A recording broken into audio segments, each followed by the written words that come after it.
en direct depuis le centre des congrès de Metz. On termine en beauté, j'ai envie de dire, avec l'entrepreneuriat social, avec 5 personnes autour de la table. Jean-Marc Borrello, bonsoir. Bonsoir. Vous êtes le fondateur du groupe SOS. Oui. Depuis combien de temps SOS maintenant? Quelques semaines? Non, 31 ans. 31 ans. On en reparlera. À côté de vous, vous devez le connaître. C'est votre spécialiste, mais en Lorraine, Bernard Gurkinger. Tout à fait, bonjour. Du groupe donc SOS. À côté de vous, Bruno Martin. Alors vous êtes le cofondateur de La Poudrière et vous faites partie du réseau Move. Oui, bonjour. Donc la Poudrière, espace de coworking, des entrepreneurs et dans des valeurs d'efficacité économique et d'intérêt général. Donc membre du Move en Lorraine depuis 2 ans maintenant. Voilà. Et Move Mouvement des entrepreneurs sociaux, un réseau national de un peu plus de 400 entrepreneurs qui veulent mêler le social à l'économie et l'économique à la dimension sociale d'une entreprise. Donc des gens qui ne sont ni des entreprises lucratives ni des gens statutaires de l'économie sociale et solidaire. Voilà. Une femme à cette table, Sylvie Mathieu. Deux, oui. Oui, autour de moi, je veux dire.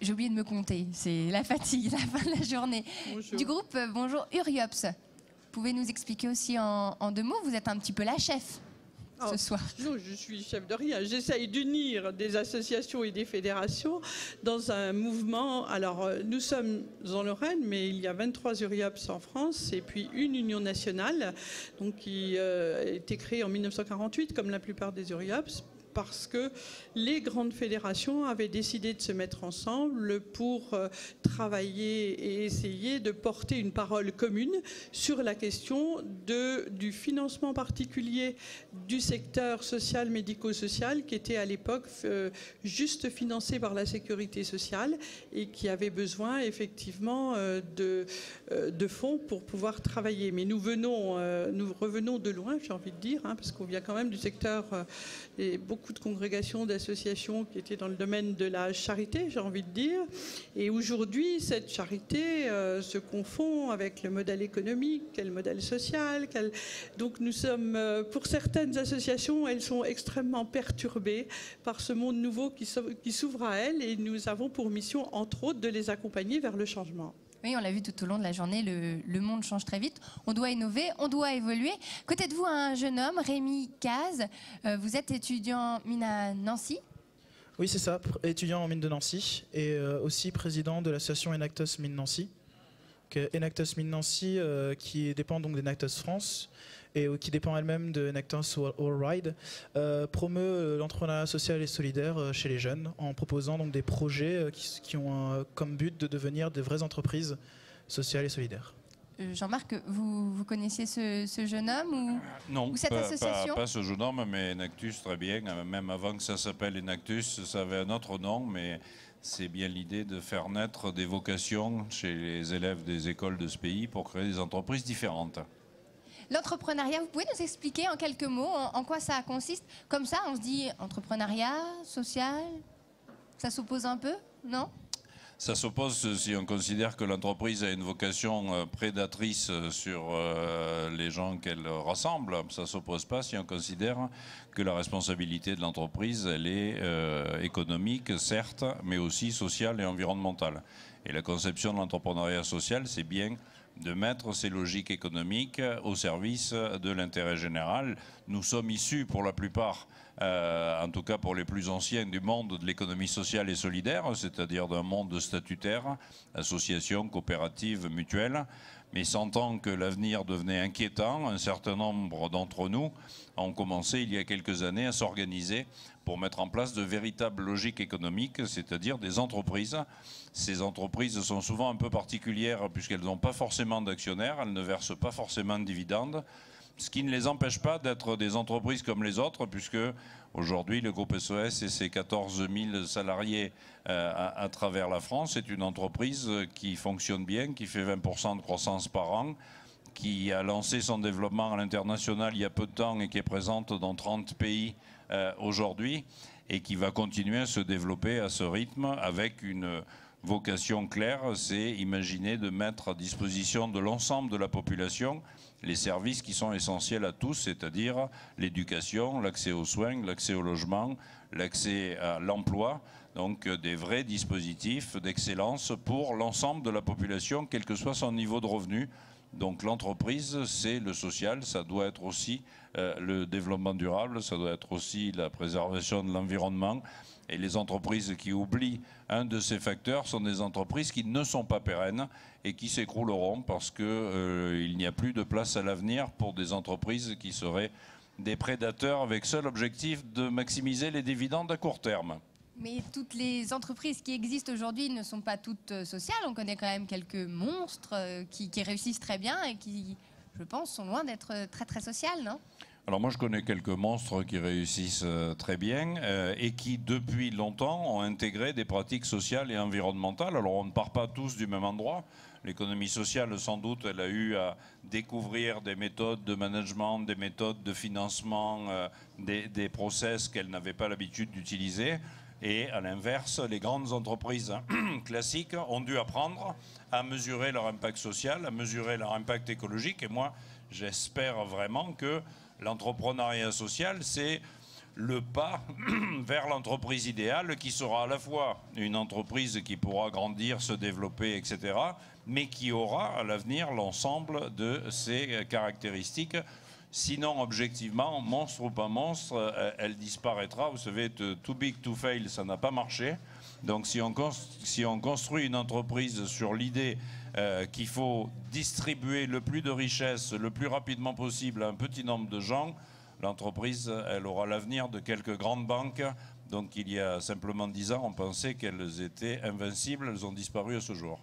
Le constat des entreprises sociales en Lorraine, elles sont innovantes, ces entreprises, Bernard ?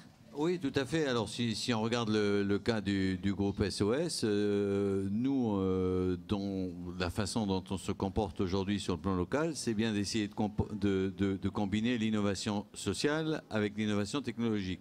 Je prends 2 exemples. L'innovation sociale, c'est par exemple au sein du groupe SOS, il y a une petite pépite extraordinaire qui s'appelle WeMove, qui est spécialisée dans l'aide à la mobilité et d'aider les gens qui ont des difficultés parce que tout simplement ils ont un blocage psychologique ou ils ont un problème matériel et ils n'arrivent pas à retourner à prendre un emploi parce qu'ils n'arrivent pas à trouver la bonne solution. Ben, on vient d'installer cette plateforme à Saint-Avold d'abord, il y a une deuxième qui s'ouvre à Forbach et une troisième va s'ouvrir à Sarreguemines. Donc je trouve que c'est intéressant d'avoir un groupe comme SOS qui apporte de l'innovation sociale sur le territoire à travers des expériences acquises ailleurs.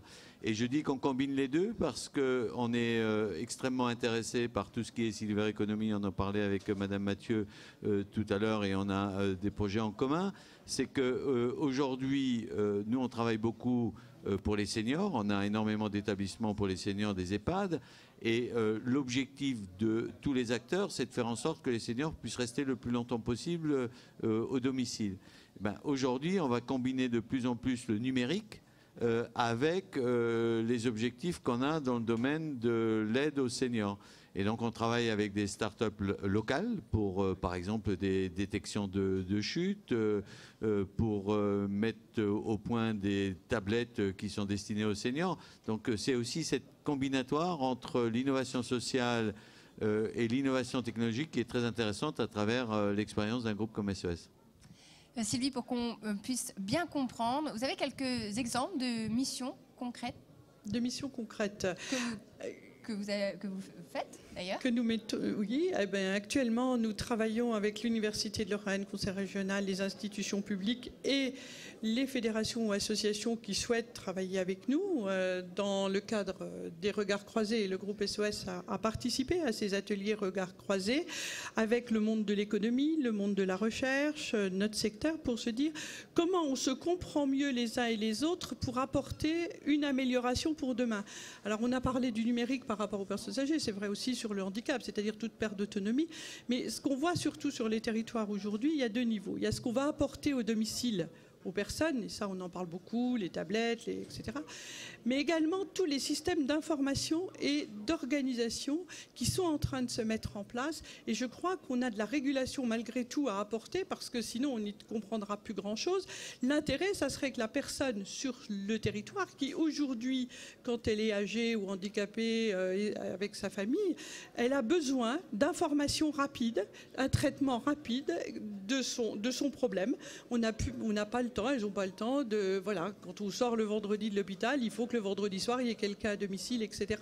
Et ça, derrière, ça nécessite effectivement de nouvelles pratiques professionnelles, mais ça nécessite aussi des nouvelles organisations et puis des systèmes d'information qui soient à la hauteur aujourd'hui de la performance dont on a besoin pour un maintien à domicile qui soit réellement correct et qui corresponde aux bienfaits pour les personnes.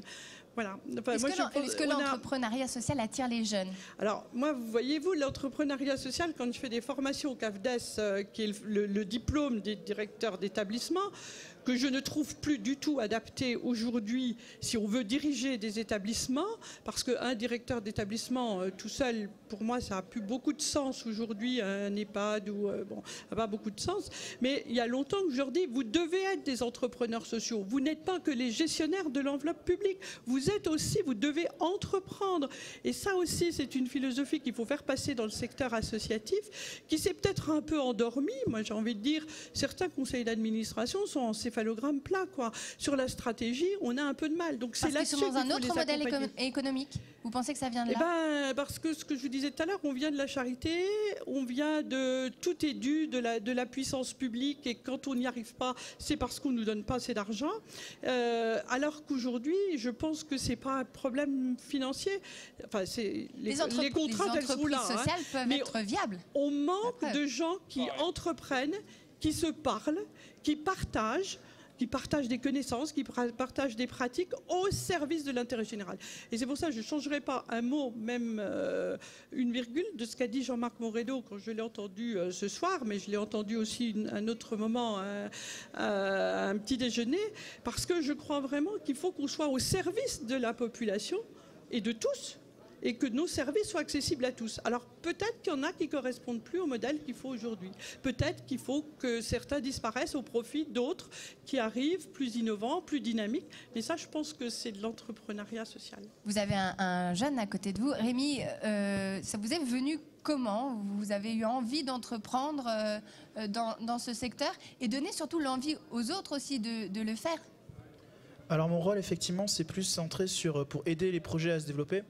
Donc on se positionne plus avec Enactus France pour accompagner ces projets, mais effectivement nous, la majorité des étudiants qui se lancent dans l'aventure Enactus, donc dans l'entrepreneuriat social et solidaire, ont envie soit d'acquérir de nouvelles connaissances, puisque ça leur permettra, ce qu'ils apprendront sur l'entrepreneuriat social et solidaire est aussi valable sur l'entrepreneuriat, mais aussi ils ont envie de voir comment est-ce qu'on peut penser autrement l'économie, autrement que ce qu'on peut apprendre en cours. Ça fait des expériences sur le terrain, et souvent comme on est cadré avec une grosse structure qui est Enactus France, ça nous permet d'avoir un peu de sérieux par rapport aux projets qu'on peut faire à l'école directement. Vous les confrontez à la réalité du terrain? Oui et non. Oui, parce que ce serait notre objectif. On aimerait bien vraiment le faire tout le temps. Après, non, parce qu'on est quand même étudiant, donc il y a des problématiques de temps qui nous sont imposées. Et aussi parce que Enactus Mines Nancy, c'est la 3e année qu'elle existe, donc elle n'a pas eu suffisamment d'existence pour pouvoir mener à bien un projet jusqu'à son émergence. Mais vous êtes au contact de la population? On est en contact avec la population. Nos projets les plus avancés sont directement avec les contacts de la population cible. Ce contact avec la population, il est essentiel, vital pour une entreprise sociale. Le contact avec les clients est assez recommandé dans le cas d'une entreprise, quelle qu'elle soit. C'est-à-dire que nous avons pouvez être en numérique et ne jamais voir à qui vous avez affaire. On peut être dans le numérique sous réserve d'avoir des clients qui acceptent de payer pour le service numérique. Donc oui, évidemment, les entreprises, il ne s'agit pas d'une économie à part. Il s'agit d'une manière d'aborder l'économie qui nous paraît plus pérenne que ceux qu'on a eu l'occasion d'apercevoir ces dernières années. Évidemment que quand on gère des hôpitaux, des crèches, des maisons de retraite, des centres pour enfants, des entreprises d'insertion, on est en contact permanent avec l'ensemble de la population. On est même souvent aux avant-postes des difficultés nouvelles. Est-ce que vous êtes là parce que personne ne voulait s'en occuper de ces problématiques? À l'origine, sans doute. À l'origine, sans doute. Je crois qu'il y avait un vrai sujet, c'est qu'une partie de la population a été laissée sur le banc. Et on a longtemps imaginé que les entreprises classiques allaient créer de la richesse, que l'État avait comme ambition de prélever la plus forte partie de la richesse créée pour la redistribuer par un espèce de bras armé qui était le monde associatif, qui était là pour redistribuer ce que les impôts avaient permis de prélever. La réalité aujourd'hui, c'est que ça ne fonctionne plus comme ça. L'État n'a plus le monopole de la solidarité. L'entreprise n'a pas comme seul objectif de distribuer des dividendes et les associations ne peuvent pas se contenter d'attendre des subventions pour devenir utiles. Je crois que les frontières ont bougé. Aujourd'hui, chacun des acteurs doit aller sur le terrain de l'autre. Les structures de l'économie sociale doivent avoir de véritables modèles économiques. L'État doit s'associer avec ces structures et avec les grandes entreprises parce que la taille des enjeux qui nous attendent est très largement supérieure à ce que chacun d'entre nous peut faire séparément. Donc il n'y a pas d'alternative possible. Pour faire face aux enjeux de demain, il faut qu'on retrouve dans la même équipe les pouvoirs publics, les entreprises privées lucratives et les entreprises de l'entrepreneuriat social. Et peut-être dit comme ça n'a pas l'air facile. Si, c'est très facile. D'abord, l'entreprise et l'entrepreneuriat social, objectivement, on a un peu le même métier. Quand on a 14 000 salariés, qu'on fasse de l'entrepreneuriat social ou pas, on est un peu attentif au modèle de gestion, à la situation de la trésorerie, à la politique RH, etc. Pour les pouvoirs publics, ça a été moins simple. Et il me semble que le mouvement est en cours. Il y a eu une période pendant laquelle les pouvoirs publics ont eu un peu de réticence à lâcher leurs prérogatives pour aller vite. Sauf que les moyens diminuant, il a fallu apprendre à partager et à co-construire des politiques, y compris avec les deux autres acteurs que sont les entreprises et l'entrepreneuriat social. Bruno Martin, la poudrière, quel est son but premier ? Donner un toit à des entrepreneurs. Une maison pour des entrepreneurs. L'idée, c'est la communauté au départ. L'idée, c'est que la poudrière, c'est une communauté globale qui dépasse un peu les murs de ce qu'elle est aujourd'hui pour rassembler des entrepreneurs, des innovateurs, des créatifs au sein d'un espace hybride partagé qui est matériel ou immatériel avec des ressources qui génèrent des nouvelles synergies collectives. Notre histoire au départ, c'est celle de deux potes de fac qui se réveillent un matin il y a 4 ans et qui se disent on a plein de potes entrepreneurs qui sont tous enfermés chez eux, l'isolement c'est pas bon, bosser en caleçon c'est pas bien, faire l'imbécile dans sa cuisine le midi parce qu'on a le temps de le faire, on en met partout, c'est pas bien non plus. Donc on s'appelle un matin et avec mon meilleur ami Vincent, on se dit on va faire du coworking. Donc le principe est simple, c'est mettez une communauté d'entrepreneurs que vous générez pendant quelques mois, ce qu'on a fait début 2012, et puis après vous en tirez des usages chiffrés avec des grilles de répartition, etc. Et ça donne une occupation d'un espace particulier qui répond à ces besoins-là. Puis au fur et à mesure, on passe de 15 à 25 à 40, et puis on prend 60 mètres carrés en 2012, on prend 200 mètres carrés en 2013, et puis 450 en 2014. Et en 2016, on redispatche ces 400 mètres carrés en potentiellement 2 à 3 espaces, voire 4 espaces de 100 mètres carrés nichés dans la ville à Nancy, puisque c'est la ville où on est né, et que la façon qu'on a d'occuper le territoire, aujourd'hui, c'est peut-être plus celle-là. En petite maison avec des gens qui sont là, avec une bienveillance particulière, avec à la fois cette notion de communauté, d'ouverture, d'accessibilité, de coopération aussi entre ces coworkers et de durabilité, pas au sens pérenne de la chose qu'est la communauté, mais au sens du fait d'imaginer, nous en tant que trentenaires, parce qu'on a beaucoup de trentenaires à la poudrière, qu'est-ce que peut être par exemple un monde post-pétrolier ? Aujourd'hui, on se pose la question. Voilà. Et donc, c'est des choses qui sont un espace de coworking, c'est une communauté d'abord, mais c'est un truc de quartier, quoi. Les coworkers chez nous, ils viennent pas de plus de 3 km aux alentours, à peu près. Donc, c'est un truc de quartier. C'est un truc donc qu'on vous va venez à pied, en plus c'est écolo. Non, mais il y a des gens qui viennent à pied. Moi, je trouve très peu de coworkers qui viennent en voiture. Quand ils viennent en voiture, ils se garent mal, ils se prennent des amendes. Là, on a un garage à vélo à la poudrière. Il y a toujours 3 ou 4 vélos qui viennent. Genre, je suis le premier à me déplacer en vélo. En plus, on a un réseau fantastique à Nancy. Vous les reconnectez on les reconnecte à la vie de tous les jours. Donc pourquoi ? Parce que l'isolement, c'est pas la productivité. Alors que le cadre qu'on donne, il y a beaucoup de gens qui pensent que bosser en open space, c'est pas bien, parce qu'on a l'image de l'entreprise. Sauf que quand on est 10 dans un open space, on n'est pas 10 de la même entreprise. On a 10 intérêts différents de venir dans cet espace, mais un objectif commun. un objectif, une vision similaire.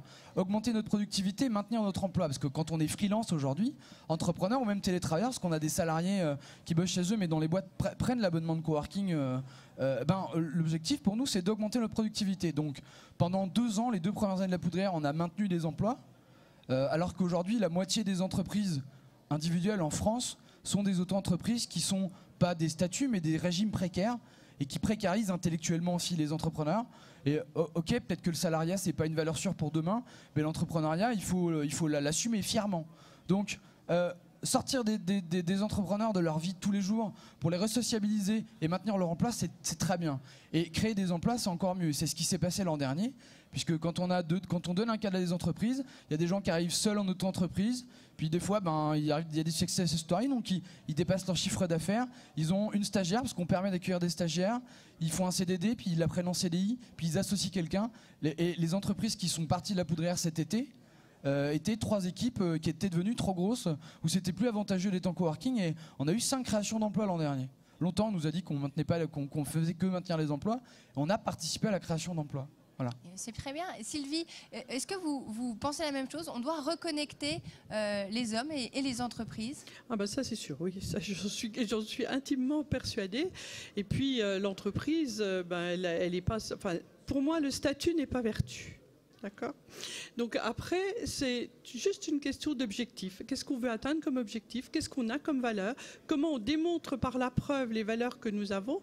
Alors c'est vrai que l'entrepreneuriat social dans une association, moi j'y crois aussi, je crois beaucoup au mouvement associatif, dès lors que sa gouvernance est compétente, qu'elle est stratégique, qu'elle est innovante, qu'elle entend ce qui vient du terrain pour effectivement des fois recaler un petit peu les actions que nous menons qui sont peut-être pas adaptées, qu'on prend réellement en compte les usagers dans les conseils d'administration ou en dehors, mais en tout cas qu'on les entend, qu'on les écoute. Là, je crois réellement à la vie associative. Je crois que le directeur peut être un entrepreneur social dans la vie associative. Ça me pose, mais alors, aucun problème de conscience. Je crois aussi que le mouvement de l'économie sociale doit être un peu préorganisé quand même à certains moments parce qu'on a des choses à défendre malgré tout sur des questions fiscales parfois, sur d'autres. Et peut-être aussi le fait de se rencontrer à créer et oser innover. Moi, je crée en ce moment avec la mutualité, on a des gros projets sur la mise en place d'un dispositif qui permettra à des personnes handicapées d'avoir très rapidement des objets innovants qui leur permettront d'être moins dépendants dans notre société en attendant que leur dossier passe dans l'administration, mettre 18 mois, etc. On va pouvoir immédiatement répondre à une perte d'autonomie. On connecte avec la Caisse des dépôts sur la question du microcrédit social ou avec d'autres banques pour les personnes qui n'auraient pas les moyens.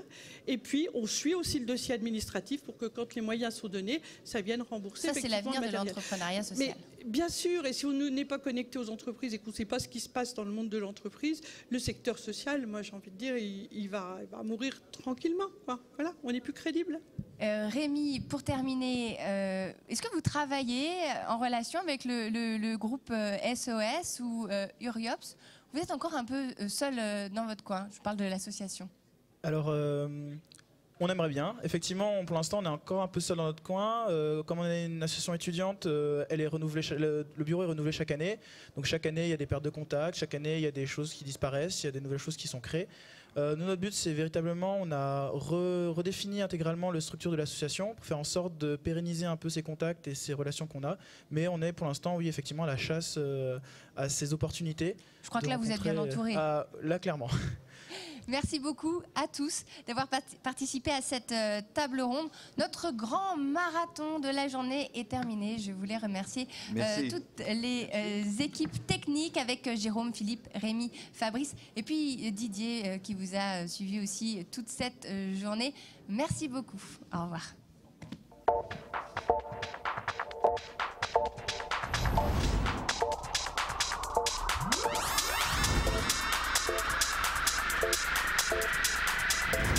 We'll be right back.